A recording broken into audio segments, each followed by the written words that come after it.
Good morning বন্ধুগণ, welcome back to my channel Ankis blogs. আমি অঙ্কিতা নিয়ে চলে এসেছি আজকের নতুন ব্লগ নিয়ে। আজকে হলো শিবরাত্রি, তো সকাল সকাল একটা খুব সুন্দর ওয়েদার রয়েছে। মনে হয় বৃষ্টি হবে কিনা জানি না, আকাশটাতে একটু ওয়েদার মানে মেঘলা মেঘলা করে আছে। তো যাই হোক, শুরু করি আজকের ব্লগটাকে। হিয়া ওর অন্নপ্রাশনে এই সাইকেলটা গিফট পেয়েছিল। তো এটা একদম পার্টসগুলো একদম খোলা ছিল, তো আমাদেরকে ঠিক করে নিতে হবে। তো সেটাই এখন করা হচ্ছে। তো এটা অনেকক্ষণ করতে টাইম লাগবে, তো ওরা এটা ফিট করুক, আমি ততক্ষণ অন্য কাজকর্মগুলো করে নিই। তো এই আলনাটা অনেক দিনের পুরনো, আর এই আলনাতে মামনির ডেলি ওয়্যারের যে শাড়িগুলো আছে সেগুলো রাখে। তো সেগুলোকে আমি একটুখানি ভালো করে গুছিয়ে রেখে দিচ্ছি। ঠিক করেই রাখা ছিল, আমার মনে হলো যে একটু এলোমেলো কেমন হয়ে আছে, তো আমি একটু ভালো করে রেখে দিচ্ছি। এখানে শুধু আমার মামনির শাড়ি আছে, মামনি শুধু বাড়িতে শাড়ি পরে, তো সেই জন্য মামনির এতগুলো শাড়ি।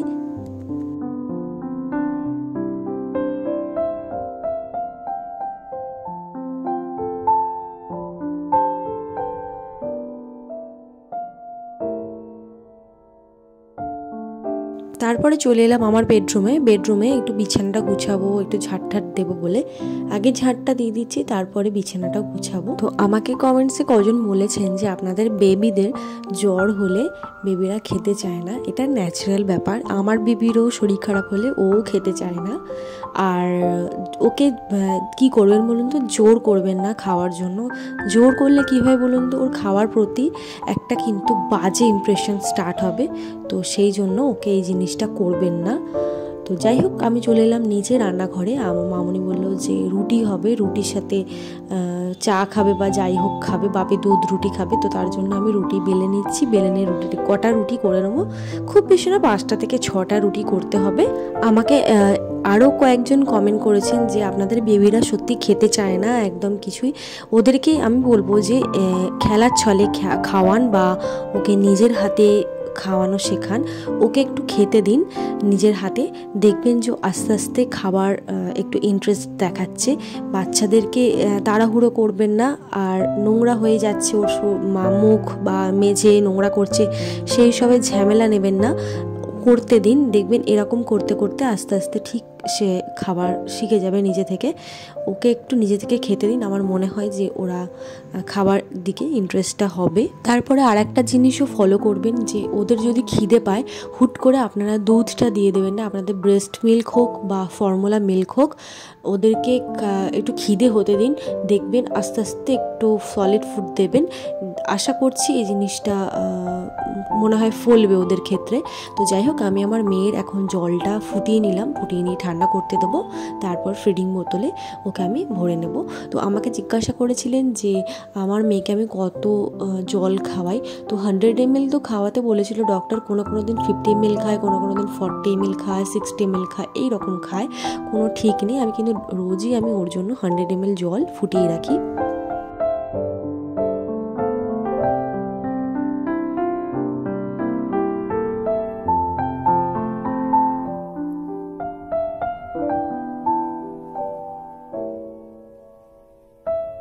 আমি বেসিক্যালি কি করি, আমি আমার বেবির জন্য এই যে রেড যে বাস্কেটটা দেখছেন, এইরকম আমি বাস্কেটটা রেখে দিয়েছি। উপরে একটা নিচে একটা রেখে দিয়েছি।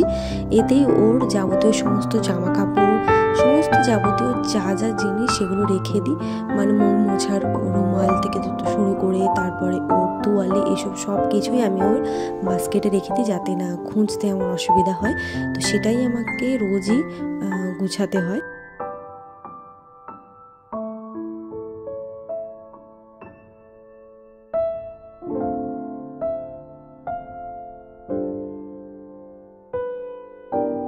আর হিয়ার যে সমস্ত বেবি প্রোডাক্টসের জায়গাটা একটা আমি ট্রেতে রেখে দিই। এই যেমন ধরুন যাবতীয় শ্যাম্পু, সাবান, এসব জিনিসপত্রগুলো। ট্রেটা অনেকদিন ধরে ভাবছি যে পরিষ্কার করব, তো ক্লিন করা হয়নি। তো এখন একটু সময় আছে হাতে, তো এখন একটু ভালো করে পরিষ্কার করে নিই, ভালো করে আবার গুছিয়ে সুন্দর করে রেখে দেবো। ভালো করে সব কিছু জিনিস যদি অর্গানাইজড থাকে তো দেখতেও ভালো লাগে আর নিতেও সুবিধা হয়। জানি আবার কিছুক্ষণ পরে আবার এলোমেলো হয়ে যাবে, কিন্তু কি করব, কিছু তো করার নেই, আবার আমাকে গুছিয়ে তো রাখতেই হবে।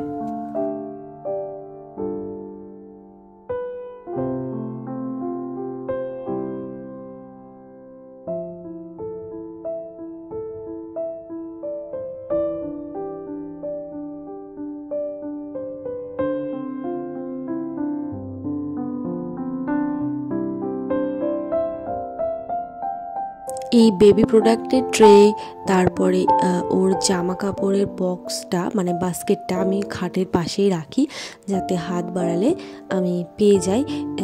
খাটের নিচে বা এখানে সেখানে রাখি না, কারণ অনেক পোকামাকড় থাকে, ওর ওপর দিয়ে উঠে যাবে, একটা হাইজেনিকের ব্যাপার রয়েছে।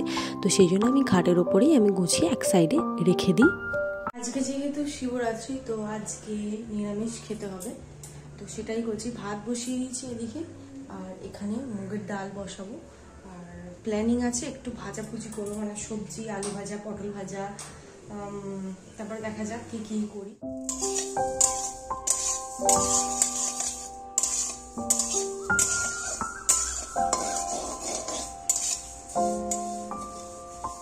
কমেন্ট বক্সে তো আমাকে অনেকে অনেক রকমের কোয়েশ্চেন করেন, তো সবাইকেই আমি রিপ্লাই দিই। আমি বুঝতে পারছি না যে আপনাদেরকে আমি বোঝাতে পারছি কি না, তো চেষ্টা করি আমি যাতে আপনাদের ভালোভাবে বোঝানোর। তো আমাকে আরেকজন কমেন্টে বলেছিলেন যে আপনার বেবির এখনও অন্নপ্রাশন হয়নি, বাট 6 মাস হয়ে গেছে, তো কিছুদিন পরে আপনার বেবির অন্নপ্রাশন হবে। তো তার আগে মানে ভাত খাওয়ার আগে কি খাওয়াতে পারেন? তো আপেল সেদ্ধ খাওয়াতে পারেন, সবেদাকে ম্যাশ করে খাওয়াতে পারেন। তারপরে আপেল সেদ্ধটাকে কিভাবে করবেন? আপেল সেদ্ধ করে তাতে একটু ফর্মুলা মিক্স করে ওকে খাওয়াতে পারেন। তারপরে হোমমেড সেরেলাকও আপনারা খাওয়াতে পারেন, সেই রেসিপিটা আমার চ্যানেলে দেওয়া আছে। তো যাই হোক, আমি রান্না করতে করতেই আমি বাসনগুলো গুছিয়ে নিচ্ছি, কারণ বাসনগুলো রান্নাঘরে এলোমেলো হয়ে থাকলে বিচ্ছিরি দেখতে লাগে, আমার তো ভালো লাগে না। তো চেষ্টা করি প্রত্যেক দিনের বাসনগুলো যেগুলো মাজা হয়ে গেছে সেগুলোকে এই বাসন মাজার র্যাকেতে গুছিয়ে তুলে রাখতে। তারপরে আসছি আর একটা কমেন্টে। তো আমাকে অনেকে জিজ্ঞাসা করেছেন যে আমার মেয়েকে যে খাওয়ায়, যে বিপটা রয়েছে মানে গলায় ওকে পরিয়ে খাওয়াই, সেই বিপটা আমি কোথা থেকে নিয়েছি? ওটা আমি ফ্লিপকার্ট থেকে নিয়েছি, সিলিকনের আছে, ওটা খুব ভালো। আমি তো একটাই ইউজ করি, আমার তো একটাই আছে ওর জন্য। তো ওয়াশ করে নিয়ে আমি একটুখানি ভালো করে মেলে দিই, শুকিয়ে গেলে আবার আমি পরে ইউজ করতে পারি। আমার তো খুব ভালোই লাগছে।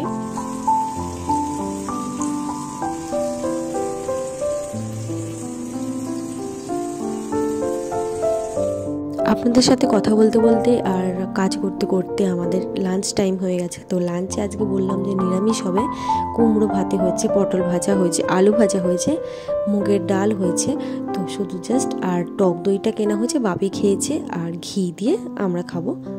তো লাঞ্চটা কমপ্লিট করে নিই, তারপরে আপনাদের সাথে দেখা করছি, কারণ প্রচণ্ড জোরে খিদে পেয়েছে। সে কখন ব্রেকফাস্ট করেছে, এখন 2টো বাজতে চললো।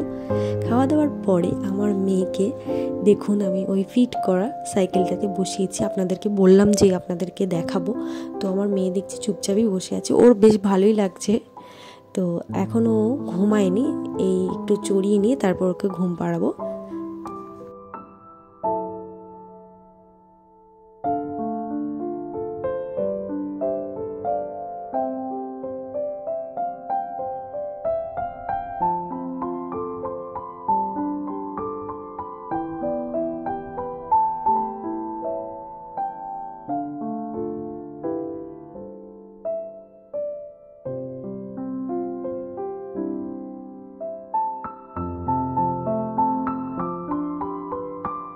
বাজছে এখন সন্ধ্যে 7টা, আর এখন একটু বেরিয়েছি।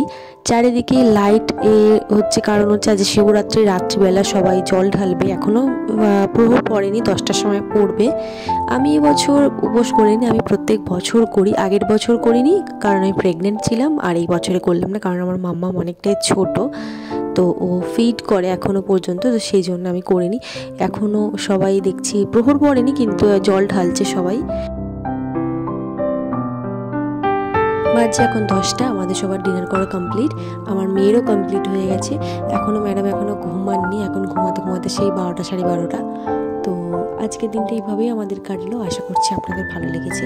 যদি ভালো লেগে থাকে তাহলে অবশ্যই লাইক করে দেবেন, কমেন্টে জানাবেন যে কেমন লাগলো। আর আমাদের চ্যানেলটিকে প্লিজ সাবস্ক্রাইব করে দিতে ভুলবেন না, পাশে থাকা বেল আইকনটাকেও প্রেস করে দিতে ভুলবেন না। তো ফিরবো নতুন ভিডিও নিয়ে। ভালো থাকবেন, সুস্থ থাকবেন আর সচেতন থাকবেন। শুভরাত্রি, ধন্যবাদ।